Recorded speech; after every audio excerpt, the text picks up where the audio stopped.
Malaking tulong para sa mga arawan ang kita kapag naging available na ang 20 pesos na bigas sa Bicol Region. Kaya naman ang Department of Agriculture patuloy na tutulong para mapalakas ang produksyon ng palay. Si Gary Carillo na Radyo Pilipinas Albay para sa Balitang Pambansa. Napakaganda po niyan, sir, sa totoo lang. Pabor na pabor sa amin yan. Kumpara sa dati, halos triple ang matitipid ni Mang Jose sa bawat kilo ng bigas na kanyang bibilhin. Para sa isang arawang manggagawa tulad niya, malaking bawas ang 20 pesos kada kilo ng bigas sa kabuuan ng kanilang gastusin. Sa 100 baga, o sa 20 pesos lang kilo, di meron ka ng 5 kilos.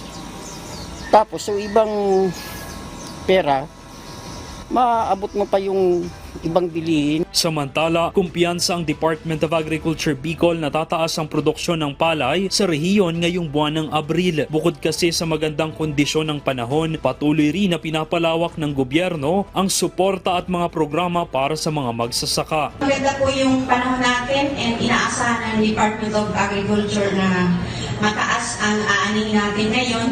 And we have distributed hybrid rice seeds, certified seeds. Ito na po 99,400 hectares. At para mapalago pa ang ani at kita ng mga magsasaka, nagbibigay rin ang pamahalaan ng mga kagamitan at pagsasanay sa modernong agrikultura. Tiniyak din ng Philippine Crop Insurance Corporation ang indemnification para sa mga naapektuhan ng ASF at mga bagyo. Mula sa Radyo Pilipinas Albay, Gary Carillo para sa Balitang Pambansa.